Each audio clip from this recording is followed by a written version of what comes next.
ڈرامے کے next episode میں آپ لوگ دیکھیں گے کہ وہ الماس جو ہر کسی سے پیسے لوٹتی تھی، آج اسی سے وکیل پیسے لوٹ کر لے گیا اور واپس نہ دینے کے بارے میں کہتا ہے کہ تم نے مجھے پیسے دیے ہی کب؟ دوسری طرف نیہا سنبل کو سمجھانے کی کوشش کرتی ہے اور کہتی ہے کہ خود کو سنبھالو، کوئی نہ کوئی فیصلہ تو اب تمہیں کرنا ہی پڑے گا، ورنہ تمہارے اور آلیان کے بیچ میں اب کاغذی رشتے کے علاوہ کچھ بھی نہیں بچا۔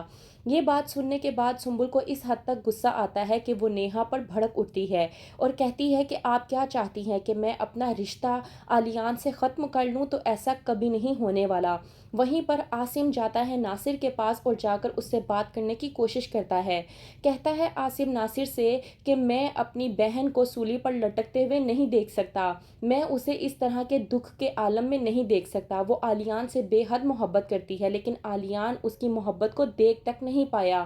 میں نہیں چاہتا کہ میری بہن اب مزید کوئی تکلیف یا اذیت برداشت کرے، اب آپ ہی بتائیں کہ میں کیا کروں؟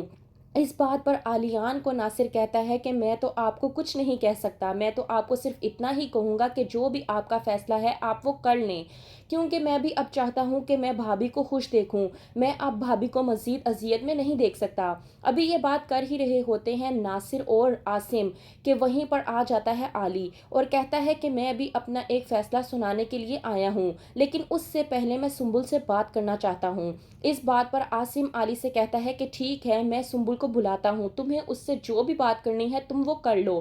جاتا ہے عاصم سنبل کے پاس اور جا کر اس سے کہتا ہے کہ علی تم سے ملنے کے لیے آیا ہے۔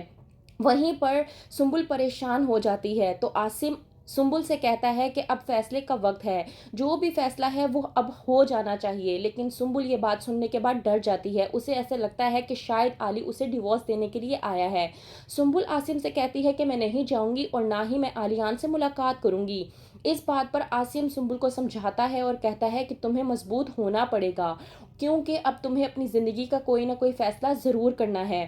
وہیں پر دوسری طرف عاصم جو کہ گھر چھوڑنے کا منصوبہ بنا چکا ہے، جا کر اپنی ماں کو سمجھانے کی کوشش کرتا ہے اور کہتا ہے کہ میں یہاں سے جا رہا ہوں، امبر بھی جا رہی ہے اور میں آپ کو بھی اپنے ساتھ لے کر جاؤں گا، لیکن الماس عاصم کی یہ بات ماننے سے انکار کر دیتی ہے اور کہتی ہے کہ میں تمہارے ساتھ کہیں پر بھی نہیں جاؤں گی، کیونکہ مجھے تمہارے پر کوئی بھی بھروسہ نہیں رہا۔ وہیں پر عاصم اپنی ماں الماس کو سمجھانے کی کوشش کرتا ہے اور کہتا ہے کہ آپ مجھ پر فرض ہیں اور آپ کی خدمت کرنا بھی مجھ پر فرض ہے، تو بہتر یہ ہے کہ آپ میرے ساتھ چلیں۔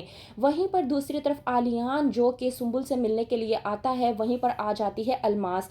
الماس کو دیکھ کر آلیان کو بے حد غصہ آتا ہے اور آلیان بھڑک اٹھتا ہے اور کہتا ہے الماس سے کہ آپ کی بیٹی کے ساتھ جو کچھ بھی ہوا ہے، آپ کی بیٹی نے جتنی بھی اذیت برداشت کی ہے وہ صرف اور صرف آپ کی کرنی کی وجہ سے برداشت کی ہے، آپ نے جو کچھ بھی کیا اس کی سزا آپ کی بیٹی نے بھگتی ہے۔ میں چاہتا ہوں کہ اب جو بھی ہے فیصلہ ہو جانا چاہیے۔ اس بات پر الماس بھی آلیان سے بھڑک اٹھتی ہے اور کہتی ہے کہ میں بھی اب یہی چاہتی ہوں کہ جو بھی بات ہے وہ اب ختم ہو جانی چاہیے، میں اپنی بیٹی کو تم سے ڈیورس دلوا کر اس کی نئی زندگی شروع کرواؤں گی، لیکن سنبل اس بات کو ماننے کو تیار نہیں، کیونکہ وہ آلیان سے بے حد محبت کرتی ہے اور وہ آلیان کے ساتھ اپنی تمام تر زندگی کو بسر کرنا چاہتی ہے۔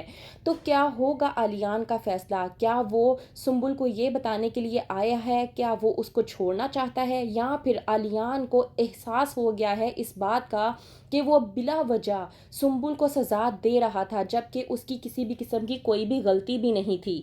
تو کیا کرے گا آلیان؟ کیا سنبل کو چھوڑ دے گا یا پھر اسے اپنے ساتھ واپس لے جائے گا؟ کیا ہوگا آگے؟ دیکھتے رہیے ڈرامہ سیریل داؤ اور اس کی سیکنڈ لاسٹ ایپیسوڈ ہمارے ساتھ۔